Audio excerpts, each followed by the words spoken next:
Okay, let's move on to the AFC, Robbie. We talked about we need to move to the NFC.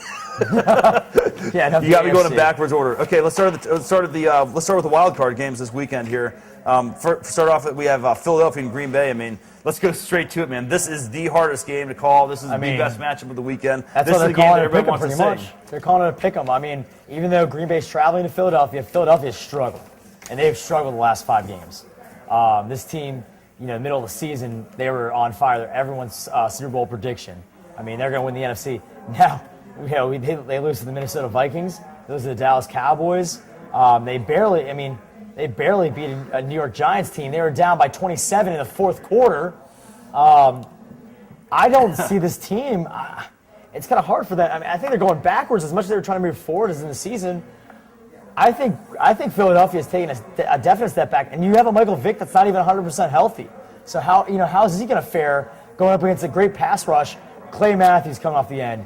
You got a great secondary in Green Bay. I mean, there's a lot of things that Green Bay's going to throw at him that Philadelphia hasn't seen in this season, and I think it bodes well if you're a Packers fan. It's going to be a great matchup, regardless of who wins. I mean, I look from my perspective. I looked at it. Yes, Green Bay has a better defense. I get the slight edge at offense there to the Philadelphia Eagles.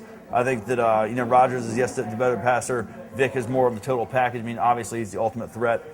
There's no doubt that Philadelphia, if they're going to win this game, they have to do it on the legs of LeSean McCoy. That's the key right there. He's going to have the big game, and they have to, and that's the way they're going to have to do it. Take a little bit of the pressure off Michael Vick, set up the running game with LeSean McCoy, and then Vick will hit you with Deshaun Jackson for an 80-yard bomb. This game was close in Week 1. It was a 7-point game. I remember this game clearly. Cobb got knocked out of that game in like the first quarter. They spotted Green Bay all these points, and then Vick gradually brought him back. He ended up having like 175, 200 yards passing, 100 yards rushing, and that's when Vick kind of set the tempo for the season in the Philadelphia Eagles, of course, until the Redskins knocked him out. But, would the Green Bay Packers have beaten the Philadelphia Eagles in that game had Vick played the whole game? I just don't know. Right. Well, this is a team, the Philadelphia team, that it was a mystery coming into the season because you're right, Kevin Cobb. I mean, he's never played a full season. Their backup was Michael Vick. He was in jail for 2 years, so he had no idea what this team was all about. And all of a sudden, they kind of creep up in the NFC as one of the top teams, and all of a sudden, hey, they're playing for home field advantage after Week 14. And now they faltered a little bit. Now they have the Green Bay Packers. You've got to look forward to Aaron Rodgers playing in a playoff game on the road because he's been so good on the road this season. You look at his numbers home and away, it's kind of like flip-flopped. I mean, you would have thought he'd have a better record at home. Actually, he's got a better record passing the ball on the road. Philadelphia has to be very, very careful. I know they don't have the greatest run game, but the wide receivers matched with the offensive line that Green Bay does possess, it's going to be a tough day in Philadelphia if I'm the Eagles and Andy Reid. It's gonna be a struggle either way. I mean, to me, that is the game of the weekend. I mean, and that's what makes it really tough to predict this entire NFC bracket. Is that I think that if you're trying to pick the winners, I mean, the whole thing is predicated on it because if Green Bay wins, they get cross-seeded back against Atlanta. If Philadelphia wins, they go and play Chicago. So, I mean, if you're trying to predict your fantasy teams, you almost have to stay away from picking these NFC teams, even though there's so many good offensive teams here, just because you don't know what's going to happen in that one particular game. If you have a strong opinion over Philadelphia, like I like Philadelphia, Robbie likes Green Bay, you roll with it. You take Green Bay and you run them all the way to the Super Bowl because if you think they're capable of beating Philadelphia, you have to think they're good enough to beat everybody else in the NFC, I would think. You could have said it any perfectly. I mean, I think the Packers are a streaky team. I mean, if they're hot, and right now they are. I mean, they beat the Chicago Bears yesterday.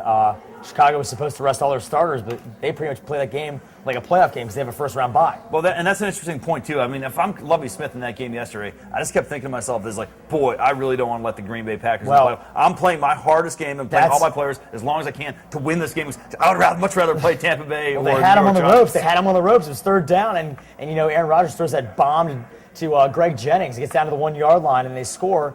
I mean, it's just kind of hard for the Chicago Bears to gain momentum on offense because the Green Bay Packers have been playing so strong on defense the last 5 games. Speaking of strong defenses, Robbie, have you checked out the New Orleans Saints lately? This is a team that has been very quietly, and we've been talking about this on the show at times during the course of the season, has assembled the 4th-ranked defense in the NFL. In the NFL, the Saints. Well, you know they why. They play great Their defensive unit is led by Greg Williams, their defensive coordinator. I mean, this guy knows how to blitz, knows how to scheme for teams, knows how to game plan. So they are going into Seattle, which is a tough place to play.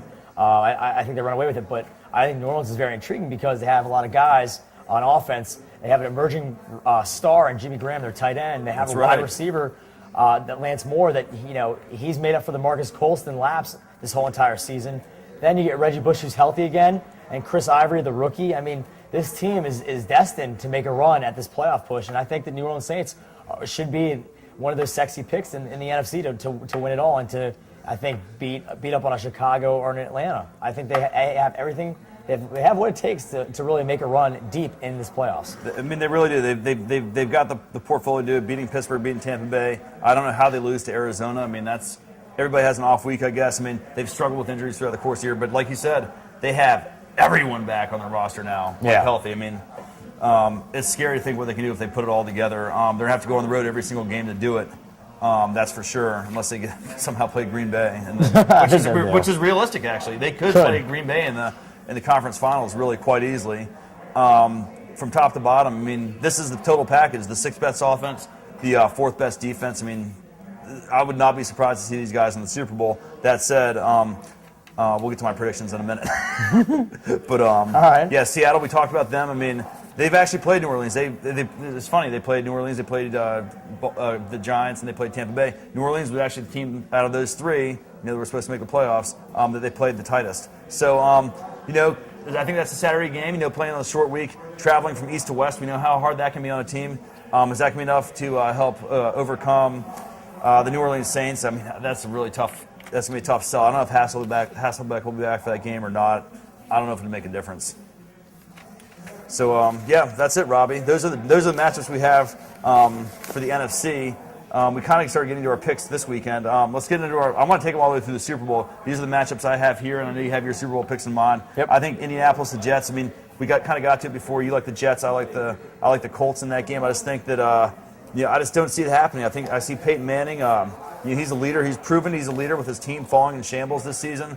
I used to always give him a bunch of grief because he had a bunch of number one draft picks surrounding him. This year he did it with all a bunch of ragtag players like Brady's been doing his entire career. So I think that the Colts are in a prime position here to make a deep playoff run. I have them going in and winning that first game against the Jets. Then they'll go into Pittsburgh and they'll play Pittsburgh. Pittsburgh is a team they're perfectly capable, and I've said might be a little bit overrated this year to play well, and that puts them in the conference finals against the New England Patriots. Well, I disagree because I think the New York Jets bring a lot of experience to the playoffs. They have, a great defense. They're led by a great cornerback in Darrelle Revis, led by some playmakers on defense that just, I think, are too much for the Indianapolis Colts to really go against. And plus, I mean, you're looking at Mark Sanchez. I mean, he's been there before. He took this team to the AFC Championship against the they ended up losing to the Colts, but I think they come back, a little revenge. I think that the Jets have what it takes to make a deep run. Better running game this year. Definitely better running game. I love LaDainian Thompson. Adds that extra dynamic on offense. Also, they have some great guys playing wide receiver for him right now. And Braylon Edwards, I mean, these guys. Holmes is playing great. They caught 2 touchdown passes yesterday. I mean, Mark Brunell, even though Mark Brunell was throwing them, I just like the Jets because I think that this defense can really, take this team to the next level. Yeah, I mean, that's good. I mean, it's certainly been fun if we had all the same picks. Let's move on to KC and Baltimore. We already know that you like KC. I like Baltimore in that game. I see Baltimore pulling the upset in that game. Then they go into New England in the rematch of last year's game. There's no way that anything is stopping New England this year.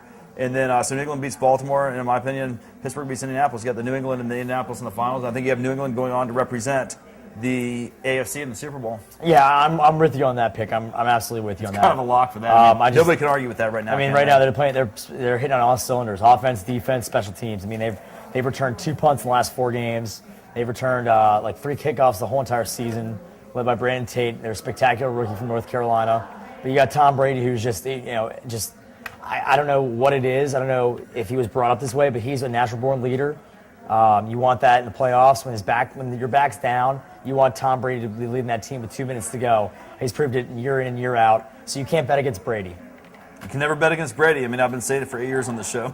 that one consistent variable has never changed. Yeah, I mean, you can't. Even before people didn't believe him, they still thought that Manning was the god of the football fields and the gridiron. Brady's always been my man. He's a proven winner, and I like proven winners. So, Robbie, take me through the rest of the NFC there. Well, I like Kansas City to beat Baltimore only because Kansas City's at home. They're accustomed to winning at home this season. Todd Haley's got this team going the right direction. Baltimore, after their lost to the Steelers at home. I've taken a step back, I really think. And you always want to be moving forward. I think the Kansas City Chiefs are going to beat Baltimore. They're going to play New England.